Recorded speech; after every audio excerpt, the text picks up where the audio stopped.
the Lantern Keeper of Brambleford. When the last light of afternoon slid down the tiled roofs of Brambleford, the town began to change its pace in a way that only old places remember. Doors that had stood open through the day eased shut with soft clicks.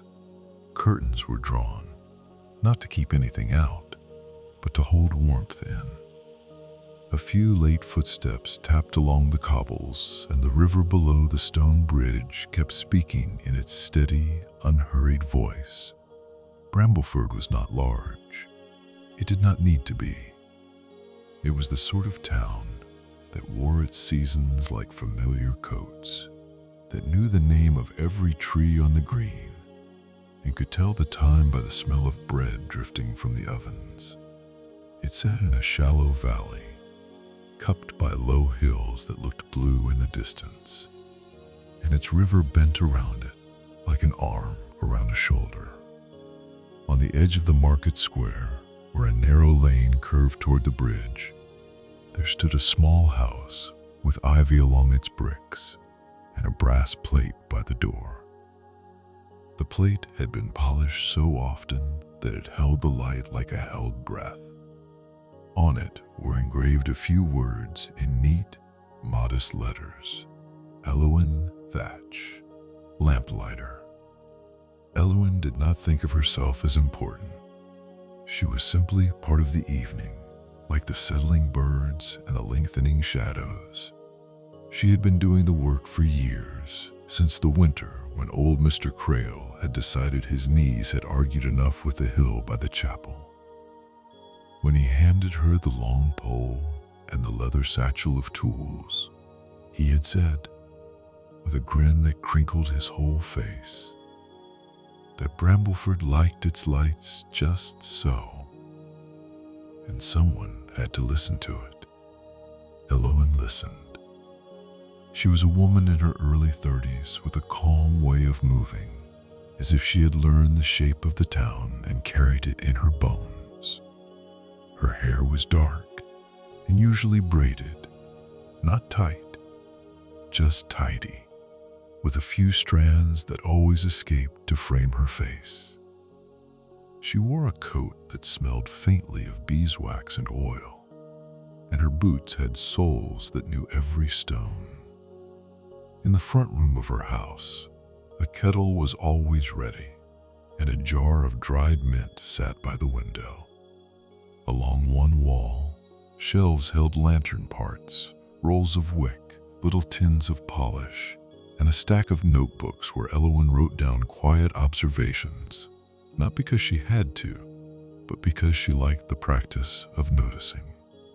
Tonight, as the day leaned into dusk, she set her mug on the table and opened the satchel. Inside were the small, familiar things. A pair of cotton gloves, a folded cloth, a tin of lamp oil that clinked softly when she set it down, a narrow blade for trimming wicks, a box of matches, though she rarely needed them, because most of Brambleford's lamps were lit with a clever twist mechanism that had been installed long ago. Still, Elowen liked to be prepared. She checked each item with the steady attention of someone who enjoyed doing things properly. She did not rush. Outside, the light was already cooling, turning from gold to pale copper. The market square had almost emptied. A few pigeons waddled near a dropped crumb. The fountain in the center made a gentle sound, as if humming.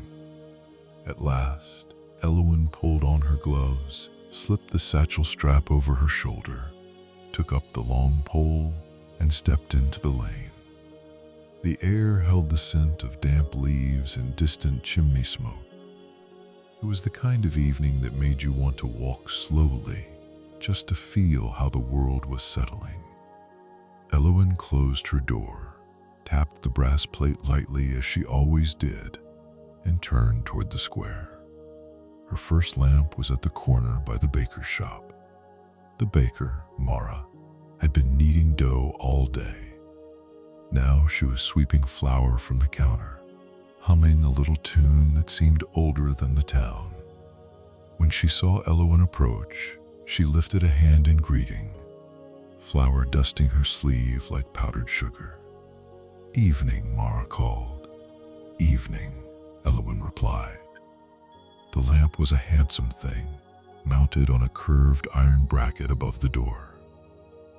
Its glass was thick and slightly rippled, as if it had been made by hands that did not mind imperfections. Elowen fitted the tip of her pole into the little metal catch and turned.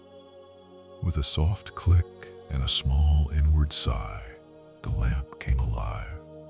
First a dull glow, then a steady, warm circle of light that fell over the baker's sign and the stone step. It made the flour in the cracks of the threshold gleam like pale gold. Mara paused to look at it, as she did every evening, and smiled in that satisfied way people do when something familiar is exactly right. The other. "That's better," she said, not to Elowen, but to the air itself. Elowen nodded, as if the lamp had been waiting for the comment, and moved on. There was a rhythm to the work, and Elowen loved it.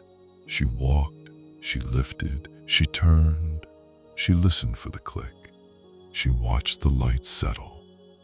Each lamp had its own temperament. Some brightened quickly, eager to shine.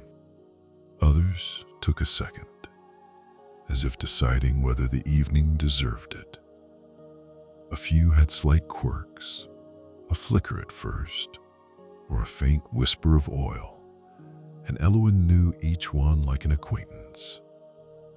At the corner by the cobbler's, the lamp had always been a little stubborn. Elowen turned it once and nothing happened. She turned again with a gentler pressure, and the lamp woke with a delayed glow, as if stretching. "You and I are alike," Elowen murmured, and the cobbler's cat, perched on the windowsill, blinked as though it agreed. She continued along the market square, lighting the lamps that stood like sentries at regular intervals. As she worked, the town grew softer. Shadows filled the spaces between buildings. Windows began to shine.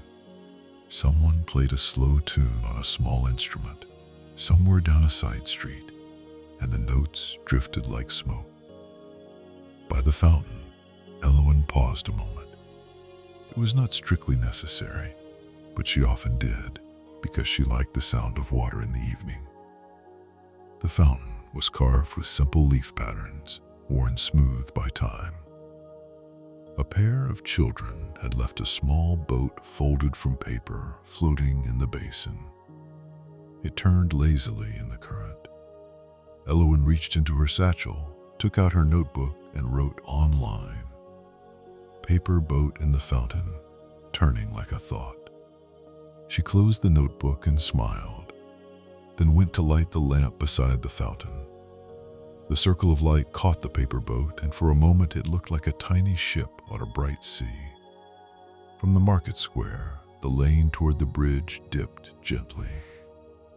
Here, the lamps were spaced farther apart, and the trees along the riverbank leaned in, their branches already dark against the sky.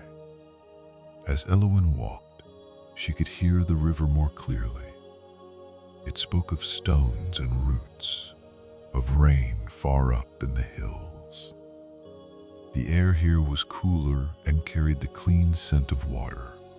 A few ducks drifted close to the bank, their shapes barely visible, their quiet presence like punctuation in the dimness. The bridge lamp was one of the oldest in town. Its ironwork was decorated with a pattern of curling vines, and its glass panels were faintly tinted, so that, when lit, it cast a gentle amber glow that made the stone of the bridge look honeyed. Elowen took her time with it. She always did. She turned the mechanism, felt the familiar resistance, then the release. The lamp bloomed into light. The river beneath reflected it in broken lines, and the reflection moved with the water as if the river were holding the light and turning it over, admiring it. Elowen leaned her elbows on the bridge parapet for a moment and watched. On the far bank, beyond the willows, the path rose toward the hill with the chapel. That was where her route would go next. The hill was not steep, but it asked you to notice your breathing. Elowen did not mind. She liked the way it made her feel as if she were climbing into a different layer of the town. As she left the bridge, she saw someone coming down the path toward her.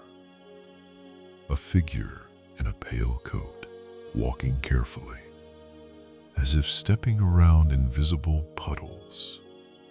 When they reached the bridge lamp, they paused, looked up at the light, and then at Elowen. "Hello," the person said, voice quiet and polite. "Hello," Elowen replied, studying them in the way she studied everything. The stranger was young, perhaps in the early 20s, with hair the color of dried grass. Their cheeks were pink from the cold. They carried a satchel that looked heavy, and their eyes were curious, as if they had been looking at the world all day and had not grown tired of it. "I hope I'm not in the way," the stranger said. "Not at all," Elowen said.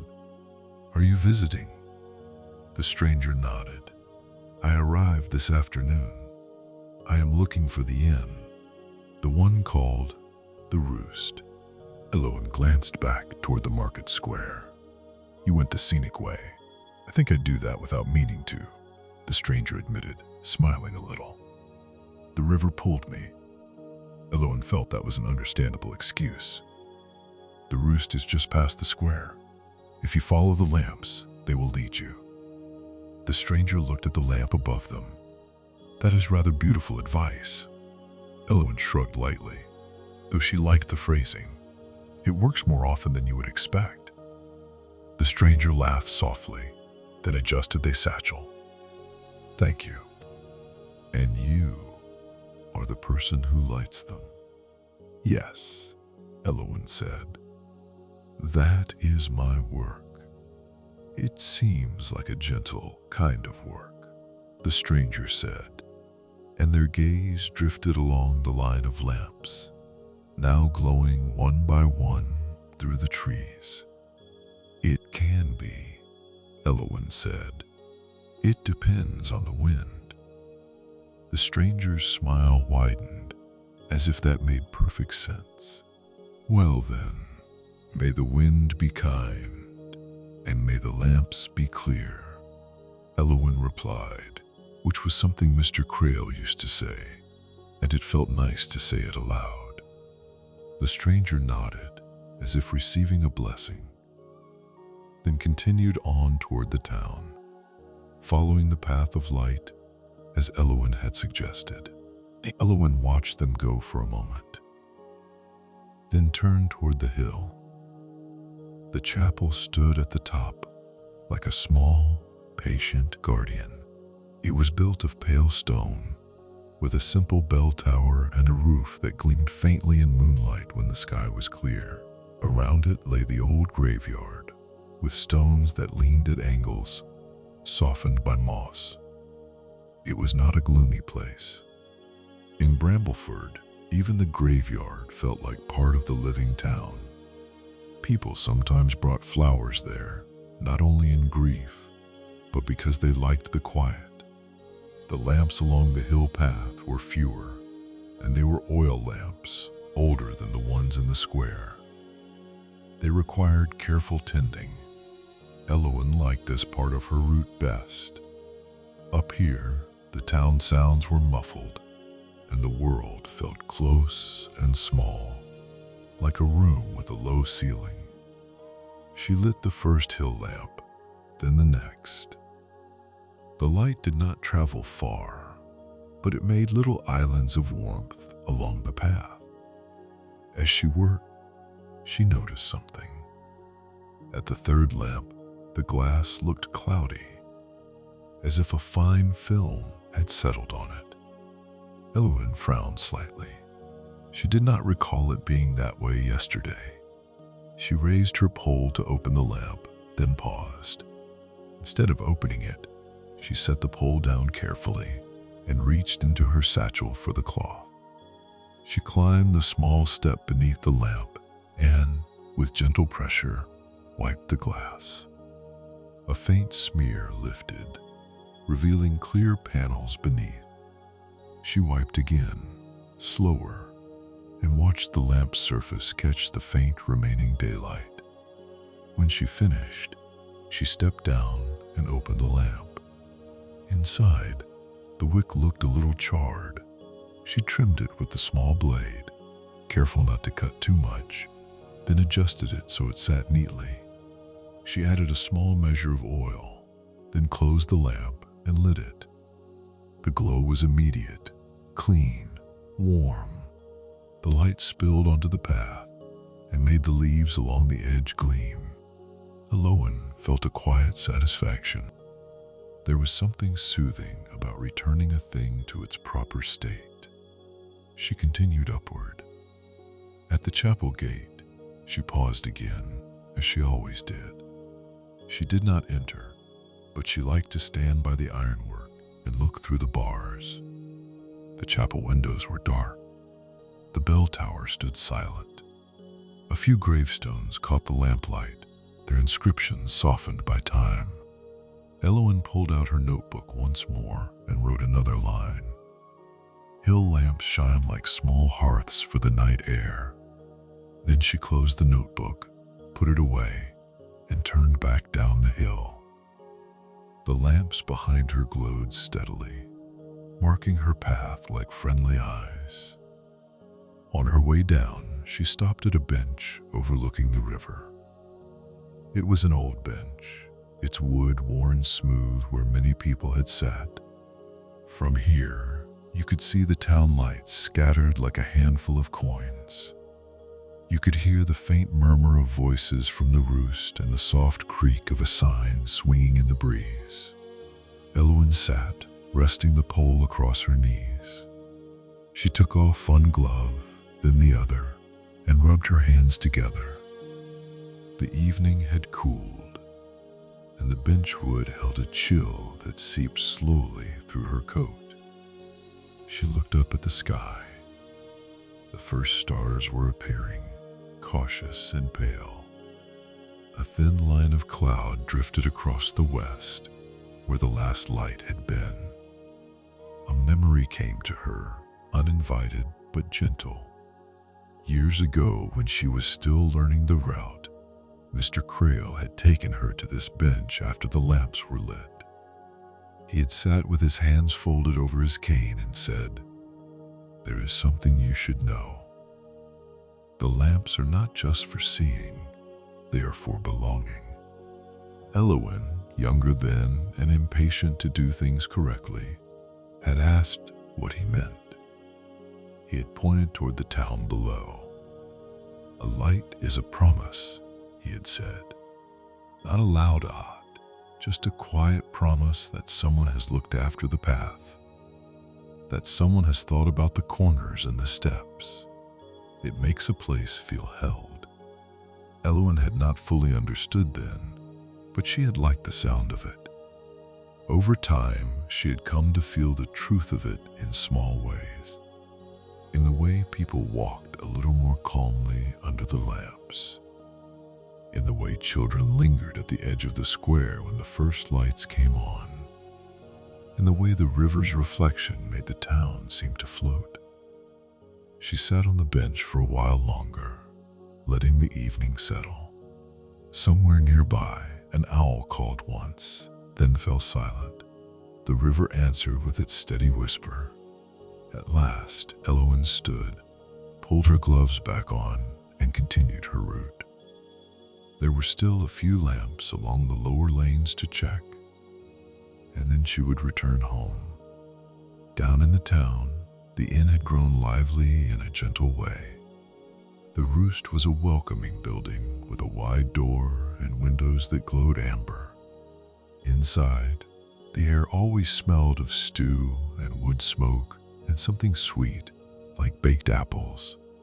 Elowen did not go in often during her rounds, but she could hear laughter drifting out, and the clink of mugs, and the comfortable rise and fall of conversation. Tonight, as she passed, she noticed the stranger from the bridge entering, pausing at the threshold as if to take in the warmth. Elowen smiled faintly and kept walking.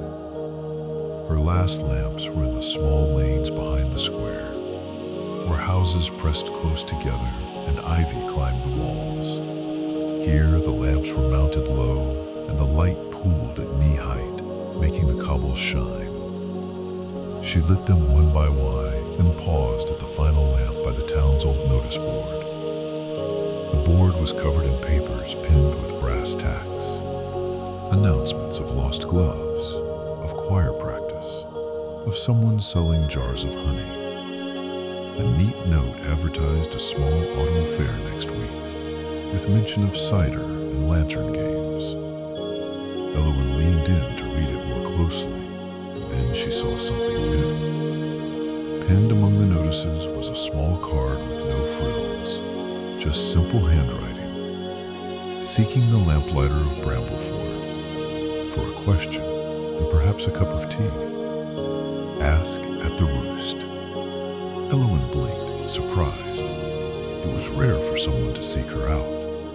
Most people greeted her, yes, but they did not usually treat her as someone to be found. She reached up, touched the edge of the card, and then, because she did not want to remove it without knowing why, she left it there. But she made a note of it in her mind. When she returned home, she took off her coat and hung it on the peg by the door. She set the pole carefully in its place, wiped her gloves, and put her tools away. She poured herself a cup of mint tea and sat by the window. Outside, the lane was lit by the lamp she had lit earlier. The circle of light fell on the ivy and made its leaves shine. A moth fluttered around the lamp, its wings catching the glow. Elowen sipped her tea and listened to the quiet. She was not a person who hurried into things. If a question was waiting for her at the roost, it could wait until tomorrow. Still, curiosity is a small animal that sometimes scratches at the door. She finished her tea, rinsed the mug, and climbed the narrow stairs to her bedroom. There, she opened the window a crack to let in the cool air. The town's sounds were distant now, softened by night. She lay down, not thinking too hard about the note, and let the day drift away.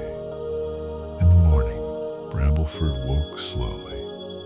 The sky was pale and clear, and the air smelled of wet stone. Elowen rose, washed her face, and opened her front door to a world that looked freshly made. The lamp outside her house was still faintly warm from the night, though its light had been turned down in the early hours by the town's new system. Elowen liked the way it looked in the morning, quiet and unlit, as if resting. She made porridge with a spoonful of honey and ate it at her table while looking out the window. The lane was empty. A leaf tumbled lazily in a breeze. After breakfast, she put on her coat and walked to the market square. Morning in Brambleford was always full of small sounds. The scrape of a broom, the clatter of shutters opening, the gentle call of someone greeting a neighbor. The baker's shop already smelled warm, and Mara stood outside, arranging loaves in the window. Elowen waved, and Mara waved back with a flour-dusted hand. As Elowen crossed the square, she glanced at the notice board. The card was still there. The handwriting looked the same in daylight, simple and careful. She walked past it, and continued toward the roost. Inside, the inn was quieter than in the evening, but not empty. A few people sat at tables with mugs of tea. The innkeeper, a broad man named Harlan, polished a glass behind the bar while humming a tune that wandered. When he saw Elowen, he lifted his chin in greeting. "Morning, Elowen." "Morning," she replied. Harlan leaned forward slightly. "Someone asked about you last night. Left a note, too. They are upstairs now, I think. Second door on the left."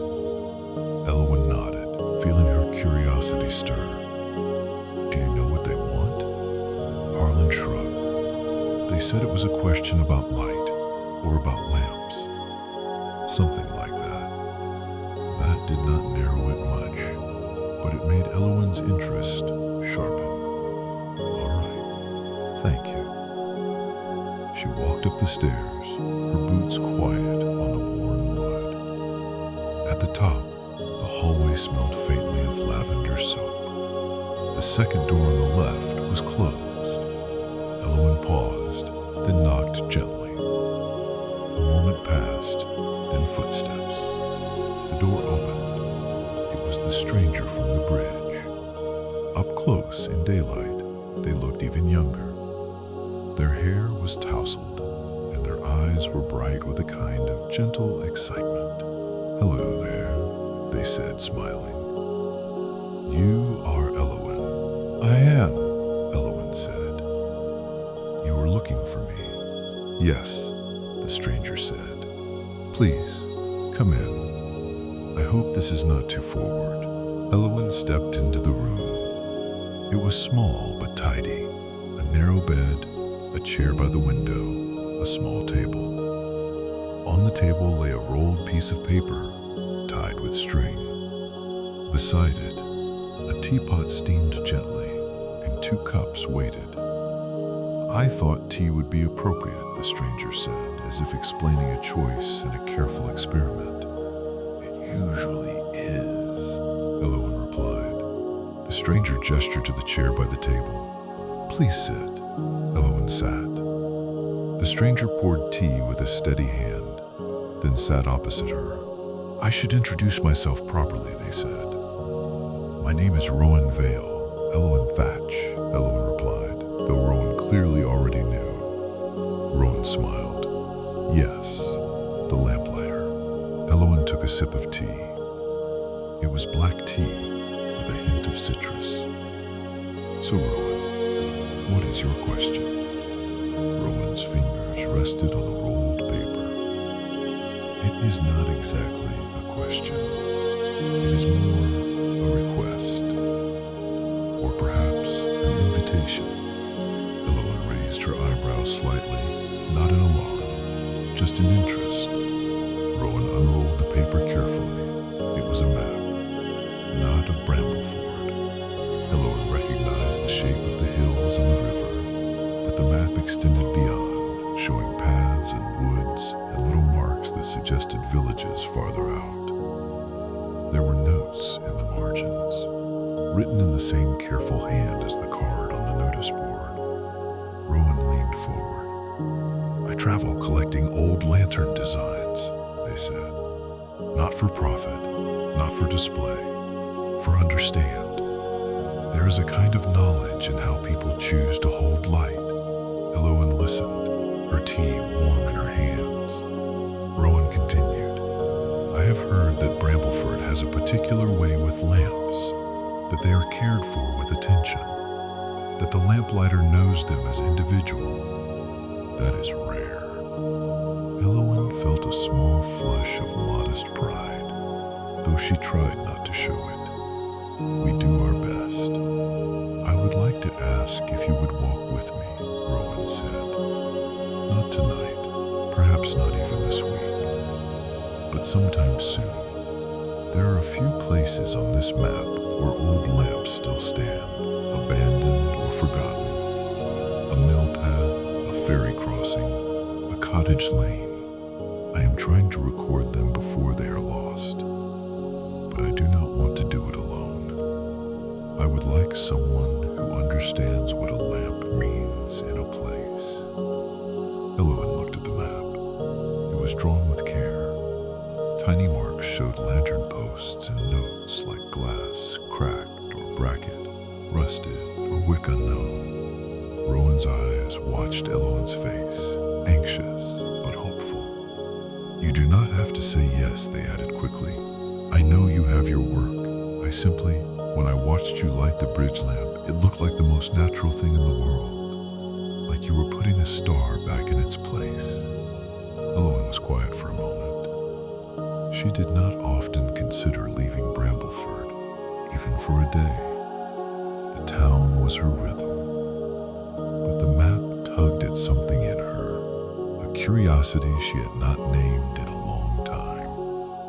How far are these places? She asked. Not terribly far, Rowan said. A few are within a day's walk. Some would take longer, but we could begin with one close by. Just to see.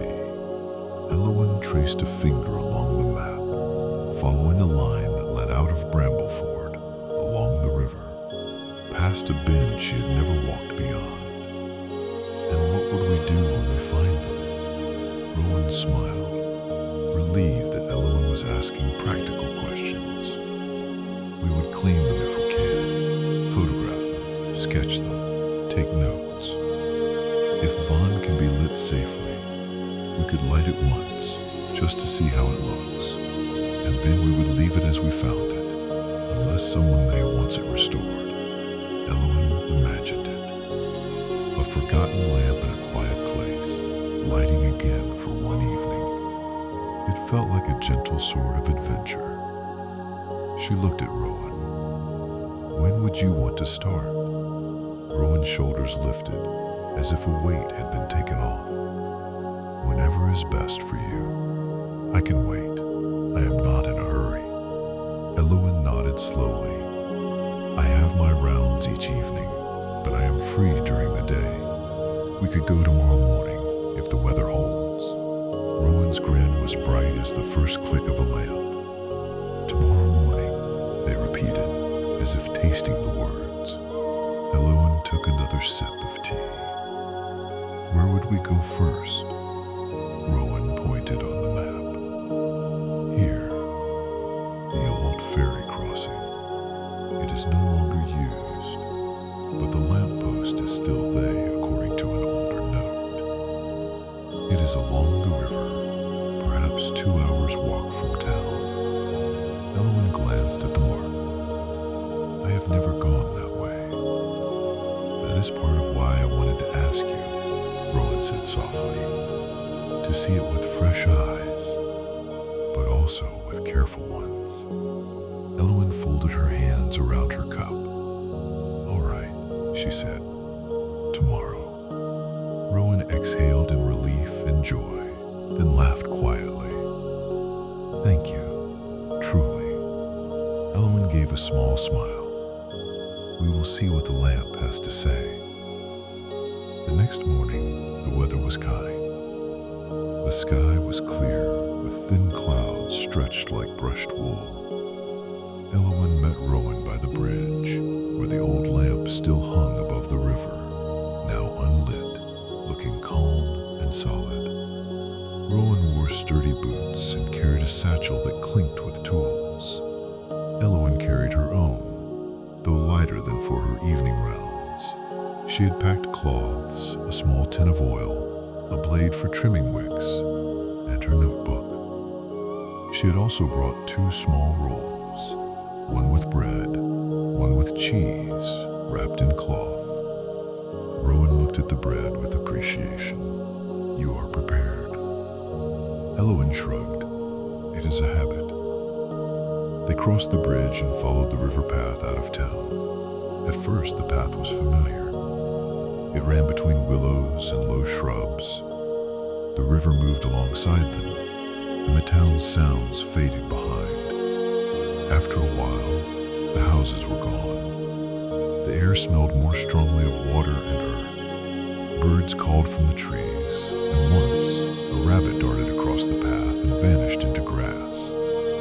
Rowan walked at Elowen's pace, which was steady but not hurried. They talked in small bursts, leaving space for quiet. Rowan told Elowen about the first lantern they had ever cared about, a brass sun that had belonged to their grandmother. It had a dent in the side and a latch that squeaked. Their grandmother had used it to walk out to the garden in the evenings to check on herbs. Rowan had been fascinated by the way the lantern made a small world, a circle of light that moved with you. Elowen listened, smiling. "My mother had a lantern like that," she said. "Not brass, tin, painted green. The paint flaked off, and she never repainted it. She said the flaking showed where it had been." Rowan nodded thoughtfully.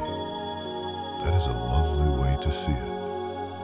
They walked on, following the river as it widened slightly and then narrowed again. The path dipped, then rose over a small hill where the view opened. From here, Brambleford was no longer visible.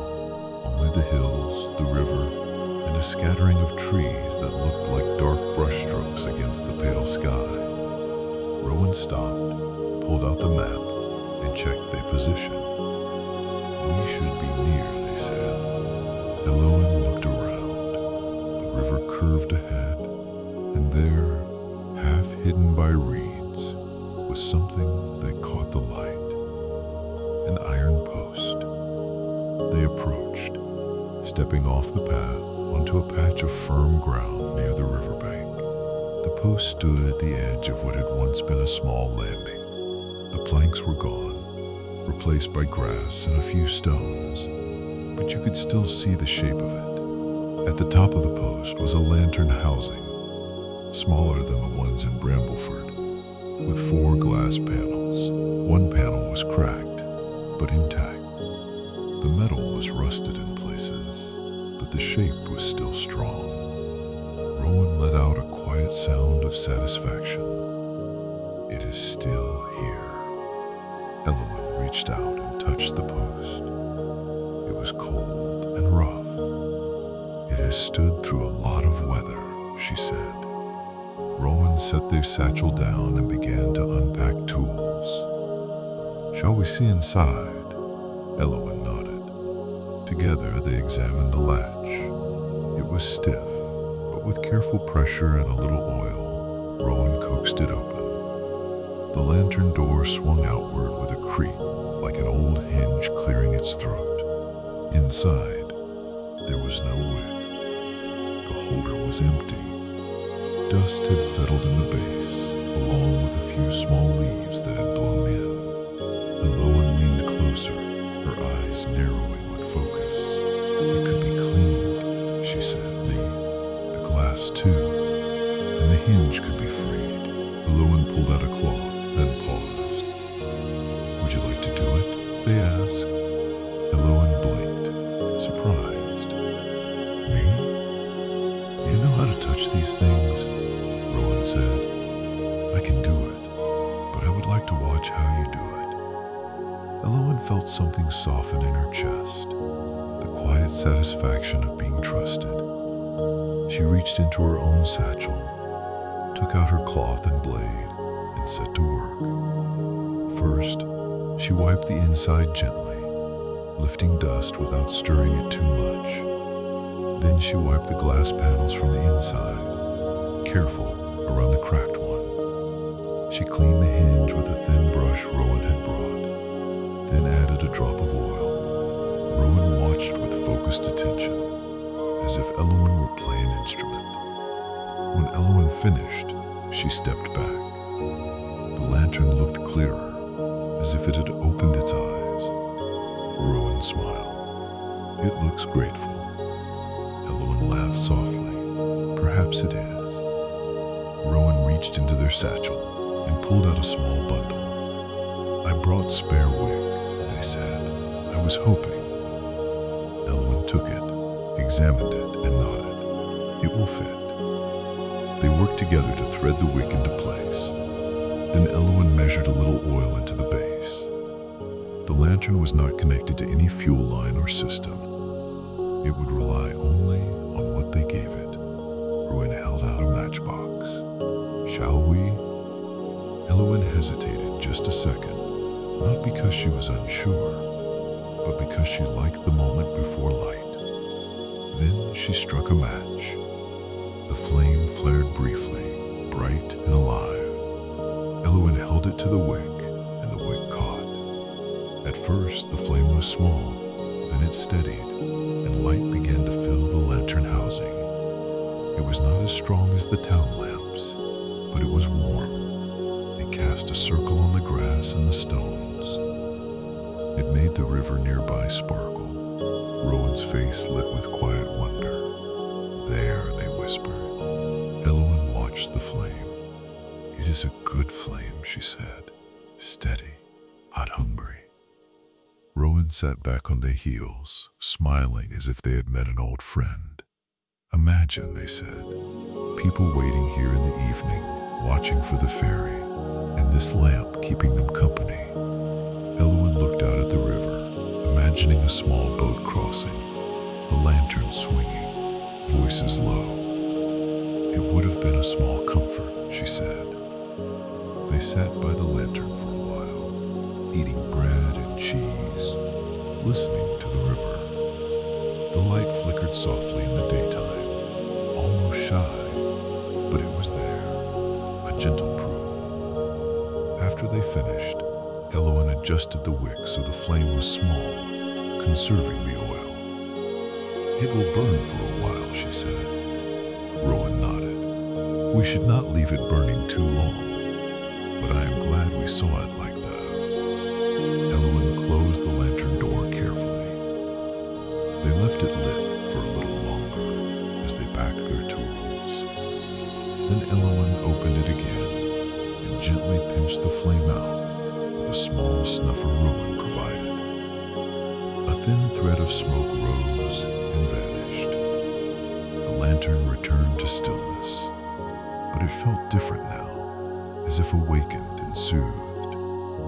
Rowan rolled the map carefully. "Thank you," they said, voice full of simple sincerity. Elowen wiped her hands on her cloth. "It was a good walk," she said, "and a good lamp." They headed back toward Brambleford. On the return, the path felt different, as if the river had shared a secret and now kept it between them. Rowan and Elowen spoke less, not out of awkwardness, but because quiet had become comfortable. When Brambleford's bridge came into view, Elowen felt that familiar sense of returning into a held place. The town's shapes appeared, the roofs, the trees, the square. The bridge lamp waited above the water, unlit, like a closed eye. Rowan looked at it with affection. "You will light it tonight." Elowen nodded, as always. Rowan glanced at Elowen. "May I watch if I am not in the way?" "You may," Elowen said, "but you will have to be patient. I do not hurry the lamps." Rowan smiled. "I would not ask you to." That evening, Rowan stood by the fountain in the market square while Elowen began her rounds. The town was busy in a gentle way. People carried baskets. Children chased each other around the fountain, laughing. Mara handed a loaf to a customer and wiped her hands on her apron. Elowen lit the first lamp by the baker's shop. The click sounded like a small agreement. Light spread. Rowan watched, eyes bright. Elowen continued, and Rowan followed at a respectful distance, not crowding, simply witnessing. As they moved through the square, Elowen found herself noticing things she had not noticed before. Perhaps because Rowan's attention made her see anew. The way light caught on a brass door handle. The way it made a puddle shine like glass. The way people's faces softened when they stepped into a pool of warmth. At the bridge, Elowen paused. The air was cooler now, and the river's voice was louder. sky above held a pale moon, not full, but steady. Rowan stood to the side, hands tucked into their coat pockets, quiet as a shadow. Elowen lifted her pole, fitted it to the catch, and turned. Click. The lamp woke. The amber glow spilled onto the stones. The river caught the reflection and broke it into bright shards that drifted downstream. Rowan's face was lit in honey light, and they looked as if they were seeing something more than a lamp. Perhaps they were seeing a promise, as Mr. Crail had said. Elowen lowered the pole and stepped back. She watched the light settle. It did not flicker. It did not hesitate. It simply was. Rowan exhaled, a small sound of contentment. It feels like the bridge is smiling, they said. Elowen chuckled quietly. It always does where the lamp is lit. They stood at together for a moment, letting the river and the lamp share the space. And so began, without anyone making a grand announcement, a pattern. Rowan stayed in Brambleford longer than they had planned. The innkeeper Harlan did not mind, because Rowan paid on time and always spoke kindly. Mara liked Rowan because they bought bread and asked about how it was made.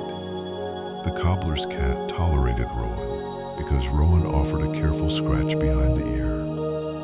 During the days, Rowan and Elowen walked to places on the map. Not every day, but often enough that the paths began to feel familiar.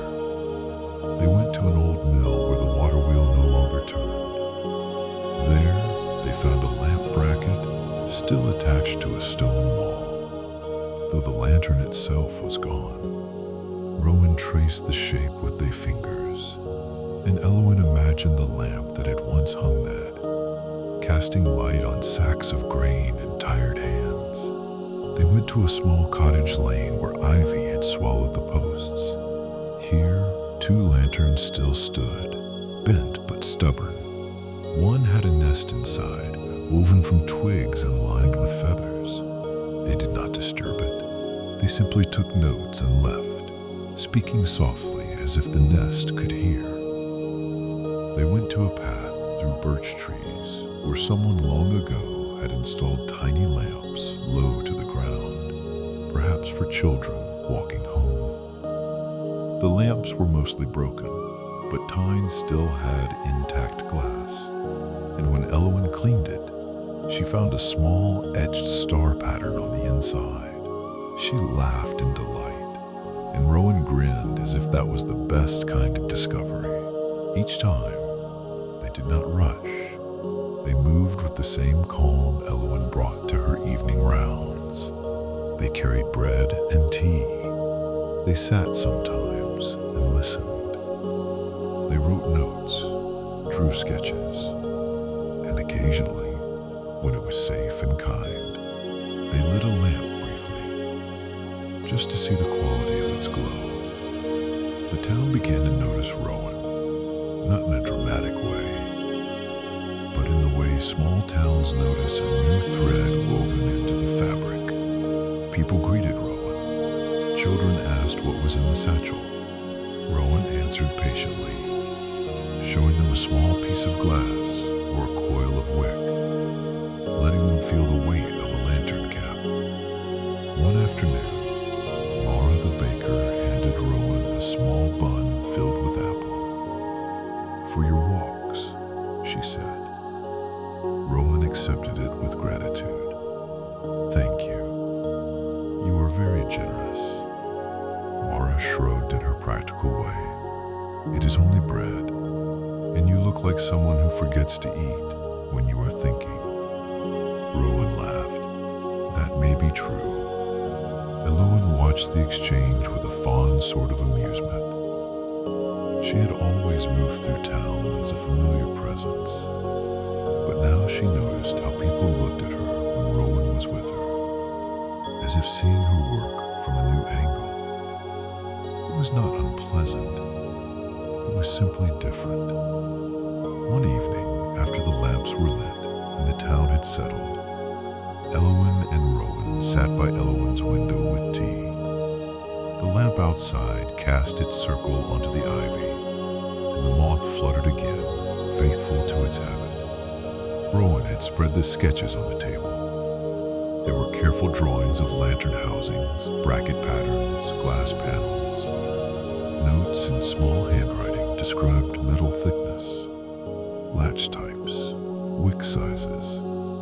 Elowen leafed through them slowly, impressed by the patience. "You have been at this a long time," she said. Rowan nodded. "I began when I was 16. I found an old lantern in my grandmother's shed and started asking questions. Then I began walking to villages, then towns. It became a quiet obsession, I suppose." Elowen looked at one sketch of a lamp with carved wood details. "Why?" she asked, not skeptically, but with genuine curiosity. Rowan considered. "Because light is a strange thing," they said slowly. "We think it is simple, but it changes everything it touches. It makes a place feel safe, or grand, or humble. It makes shadows, and shadows are part of how we understand space. Also, every town has its own language of light." I wanted to learn those languages. Elowen sipped her tea. "Brambleford's language is," she began, then paused, searching for words. Rowan smiled, warm, patient, a little old-fashioned, like someone who would rather invite you in than impress you. Elowen laughed softly. "That sounds like the town, yes." Rowan leaned back, looking out the window. "When I arrived, I thought I might stay one night. But then I saw the lamps, and I saw you lighting them, and I thought, perhaps I could stay long enough to learn something." Elowen felt a quiet warmth at that. "And have you?" Rowan nodded. "Yes. I have learned that a lamp can be a conversation, not just a tool." Elowen's eyes drifted to her pole resting in the corner. She had always treated it as a tool, but perhaps, in a way, it was a kind of pen, writing light onto the town each evening. They sat in comfortable silence for a while, listening to the night. Later, when Rowan stood to leave, they hesitated by the door. "Elowen," they said softly. "Yes?" Rowan's fingers touched the strap of their satchel as if grounding themselves. "When I travel, I often feel like a visitor everywhere. Even when people are kind, I am still passing through. But here, the lamps make me feel as if I belong, even briefly." Elowen nodded, understanding. "That is what Mr. Crail said. A light is a promise." Rowan's eyes widened. "He said that?" "Yes," Elowen said. "He taught me. And now I suppose the lamps are teaching you." Rowan smiled, and the smile looked like relief. "Then I am grateful." They left, and Elowen closed the door softly behind them. The days continued to pass, each with its small tasks and gentle discoveries. One morning, rain arrived, not harsh, but steady. The sky turned the color of pewter, and the river swelled slightly. Elowen and Rowan stayed in town, sitting in the roost with tea, while outside people hurried with hoods up. Harlan, the innkeeper, set a bowl of stew on the table for them. "On the house," he said. "It is a wet day." Rowan thanked him. Elowen nodded in her quiet way. They ate slowly, warming their hands around their mugs. The inn's windows fogged, and the fire crackled. Someone in the corner was repairing a fishing net. Another person was reading aloud from a book in a low voice. And a few listeners leaned in, not because they could not hear, but because it felt good to lean into words. Rowan watched the scene with soft appreciation. "Your town does rain well," they said. Elowen smiled. "We have practice." They spent the rainy afternoon sorting notes. Elowen brought her own notebooks, the ones with small observations. Rowan read them with fascination. "You write about the lamps," Rowan said, tracing a line with a finger, "but also about everything else." Elowen shrugged. "The lamps are part of everything else." Rowan paused at a line. "The bridge lamp makes the river look like it is carrying ribbons." They looked up at Elowen. "That is beautiful." Elowen felt faintly embarrassed. "It is only a note." Rowan shook their head. "Not only. It is attention. That is not common." Elowen did not know how to respond to praise, so she simply took another sip of tea, letting the warmth fill her chest. When the rain eased in the late afternoon, the town smelled fresh. The cobbles shone. Leaves dripped quietly. The sky cleared enough that a pale band of light appeared in the west. That evening, Elowen lit the lamps as always. Rain made the glass shine, and the circles of light looked brighter on wet stone. Rowan walked with her, their coats still damp at the hem, the hair slightly curled from moisture. They did not speak much. They simply watched the lamps glow and listened to the river's louder song. At the hill path, Elowen paused. "You have not seen the chapel lamps at night," she said. Rowan's eyes brightened. "May I?" "You may," Elowen said. They climbed together. The hill path was darker, but the lamps Elowen lit turned it into a string of warm stepping stones. Rainwater on leaves caught the light and made tiny sparks. At the chapel gate, Elowen lit the final lamp, and the graveyard stones appeared softly, like pale backs of sleeping animals. The chapel itself stood quiet, its stone darkened by rain. Rowan stood still, looking around. "It feels held," they whispered. Elowen nodded. "Yes." They stood at the gate, listening. The rain had left the air full and clean. Somewhere in the trees, water dripped in a slow rhythm. An owl called again, as if checking the world. Rowan breathed out, and their shoulders dropped, as if they had been carrying something all day that they could finally set down. On the way back, Rowan said softly, "I think I understand now why you do not hurry the lamps." Elowen glanced at them. "Why?" Rowan smiled. "Because light deserves respect." Elowen felt something in her chest settle into place. "Yes," she said simply. "That is it." As weeks passed, autumn deepened. Leaves turned gold and russet. The air grew sharper. Smoke from chimneys became more common, threading through the streets like a familiar scarf. The lamps became even more important because the evenings arrived earlier. Elowen's rounds began before some people had finished their late afternoon tasks. Children watched her from doorways. Dogs wagged their tails as she passed. The cobbler's cat followed sometimes, padding silently in the dim. Rowan continued their work, but they also began to help in small ways around town. They carried sacks for Mara. They repaired a loose hinge for Harlan. They showed the children how to make simple paper lanterns from folded parchment, safe and small, to hang in their rooms. One day, Elowen found Rowan at the notice board, pinning up a new paper. Curious, she approached and read it. "Lantern walk, next full moon, meet at the fountain. Bring a lantern, any kind. We will walk to the bridge and back. Warm cider afterward at the roost." Elowen blinked.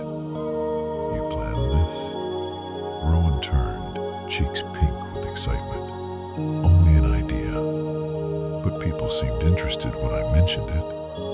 Elowen looked around. A few people nearby were reading the notice, smiling. Children were already chattering about lanterns. Elowen felt something like surprise, but also warmth. "It will be lovely," she said. Rowan's eyes shone. "Will you come?" Elowen nodded. "Of course." The full moon arrived on a crisp night. The sky was clear, and the moon hung bright, turning the river into a ribbon of silver. The air smelled of cold leaves and distant fires. People gathered at the fountain with lanterns of every kind. Some were brass, some tin, some glass jars with candles inside. Some children carried paper lanterns, carefully held. Elowen stood by the fountain, her coat buttoned, her gloves on. Rowan stood beside her, holding a lantern with a carved pattern that threw little leaf shadows onto the ground. Harlan came out of the roost with a tray of cups and a large pot, promising cider afterward. Mara brought a basket of small sweet buns. The cobbler's cat appeared, weaving between legs, apparently deciding this was worth attending. When enough people had gathered, Rowan cleared their throat, looking a little nervous. "Thank you all for coming," they said. "We will walk to the bridge and back, slowly. Keep close, watch your step, and enjoy the light." Elowen smiled, amused that Rowan sounded like a gentle leader. They began to walk. Lantern light moved through the town like a slow river of warmth. It spilled on cobbles, on doorsteps, on ivy. It made faces glow and eyes shine. Children laughed softly, pointing at the shadows the lanterns made. Elowen walked near the front, not because she had to, but because she felt like she belonged there. The town lamps were already lit, and now the lanterns added another layer of light, small and moving. At the bridge, they paused. The bridge lamp glowed above them, steady as a star. The river reflected both the lamp and the lanterns, turning the water into a scattered field of gold and silver. People leaned on the parapet, looking down. Someone sighed with contentment. A child whispered, "It looks like the river is full of fireflies." Elowen felt her chest tighten with quiet emotion. She looked at Rowan, who was watching the scene with a soft smile. "You did well," Elowen said quietly. Rowan glanced at her. "We did," they replied. They walked back to the square, and afterward, in the roost, they drank cider and ate buns. Conversation flowed. People compared lanterns, told stories about old winters, laughed about small mishaps. The inn glowed with warmth, and outside, the town lamps held the steady circles of light. Later that night, when the crowd had dispersed and the square was quiet again, Elowen stood by the fountain with Rowan. The moonlight and lamplight mixed, making the water shimmer. Rowan's breath came out in a pale cloud. "This is one of the nicest nights I have had in a long time," they said. Elowen nodded. "It is good to see the town like this." Rowan looked at her. "It is good to see you like this too." Elowen raised an eyebrow slightly. "Like what?" Rowan hesitated, then smiled. "Not only working, also being part of the light, not just the one who turns it on." Elowen considered. She had always been part of it, perhaps, but she had not always noticed. She glanced at the lamps around the square. Their warm glow fell on stone, on leaves, on the quiet notice board. She thought of Mr. Crail and his words about promises. She thought of the fairy lantern, briefly lit again, its flame steady. She thought of the lantern walk, the river glittering with reflections, Perhaps a promise could grow. Perhaps it could spread. Elowen let out a slow breath. "Will you stay?" she asked, not dramatically, just plainly. Rowan looked surprised. "In Brambleford?" Elowen nodded. For a while longer. Rowan's smile came slowly, like dawn. "If you would like me to," they said. Elowen shrugged lightly, but there was warmth in it. "I think the town would like you. And I have enjoyed our walks." Rowan's eyes softened. "Then I will stay," they said. "At least until the map has no more marks nearby." Elowen smiled. "There will always be another lamp." Rowan laughed quietly. "Then perhaps I will stay a long time." They stood at a moment longer, letting the square settle into quiet. The fountain hummed. The lamps held a steady glow. The town felt safe, familiar, held.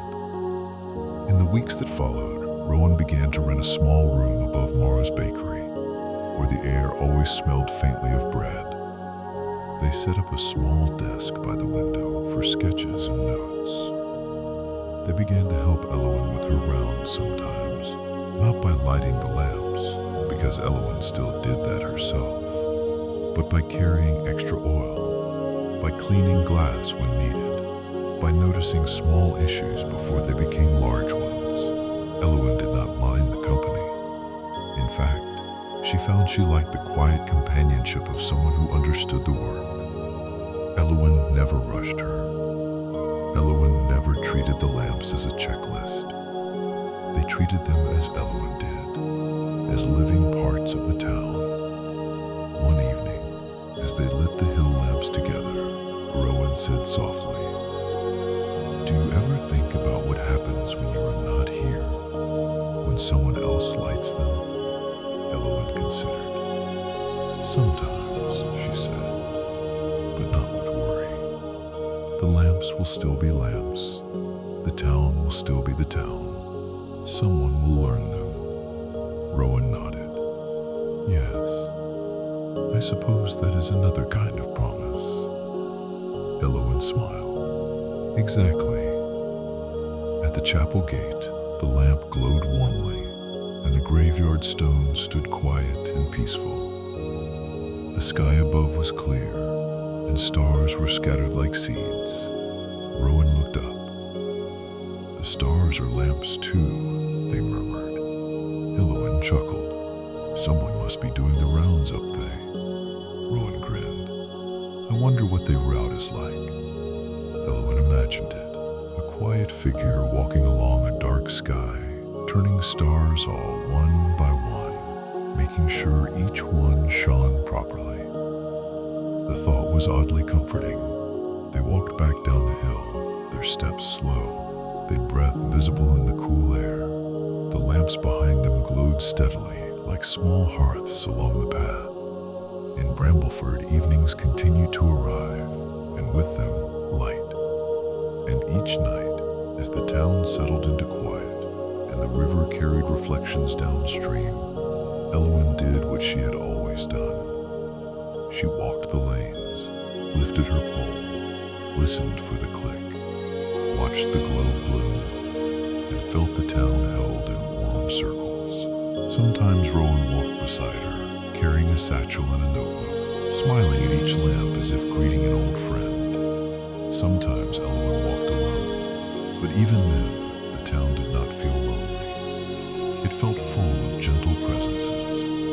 The baker sweeping flour, the innkeeper humming, the river whispering, the bridge lamp reflecting on water, the hill lamps shining like small hearths, the chapel standing quiet, patient as stone. Night after night, the same simple work, done with care. And in the steady pattern of it, Brambleford remained itself, warm and calm, a place where light was not a spectacle, but a familiar, faithful companion.